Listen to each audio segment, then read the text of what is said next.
funksionit të prokurorit të shtetit.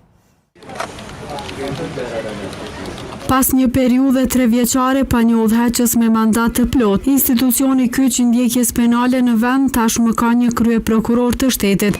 Për vite me radhë, prokuroria e shtetit është drejtuar nga ushtrues detyre, ndërsa procesi për zgjedhjes së kreut të saj është shoqëruar me debate, kundërshtime dhe vëmendje të madhe publike.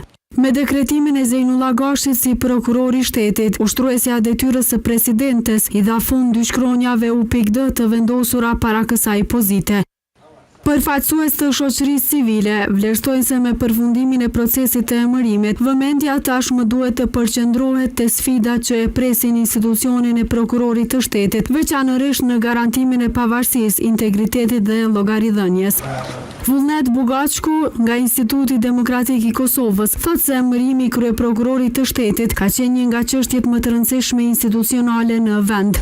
Sipas tij, procesi për zgjedhjes ka qenë i drejtë dhe transparent, ndërsa monitorimi nga shoqëria civile nuk ka evidentuar parregullsi gjatë zhvillimit të tij.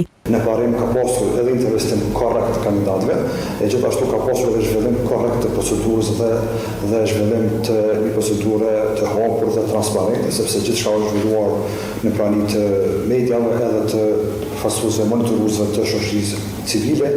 Ai thekson se një nga prioritetet e para të kryeprokurorit të ri duhet të jetë adresimi i rasteve që lidhen me luftimin e korrupsionit, një fushë për të cilën sipas tij vendi ka nevojë për rezultate më të mëdha.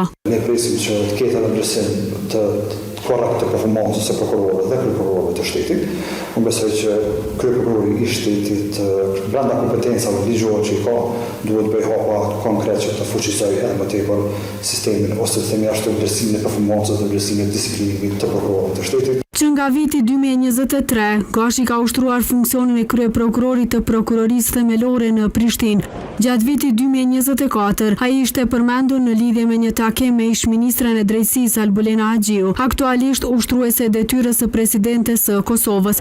Sipas të dhënave të bëra publike, takimi kishte ndodhur në zyrën e Haxhiut në Ministrinë e Drejtësisë, ku Gashi kishte dhënë sqarime lidhur me një rast që po trajtohej nga prokuroria themelore në Prishtinë.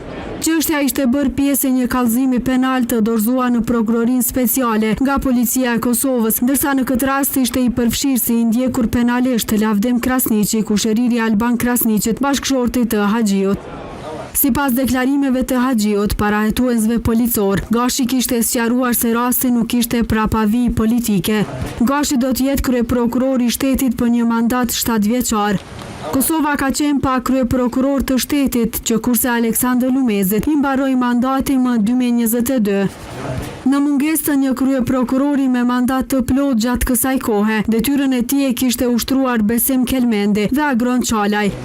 Ish-presidentja Vjosa Osmani nuk e kishte dekretuar Blerimi Sufajin për këtë pozitë, kur Këshilli Prokurorial ia propozoi më 2023-ën, me arsyetimin se ishin gjetur disa shkelje ligjore në procesin e përzgjedhjes.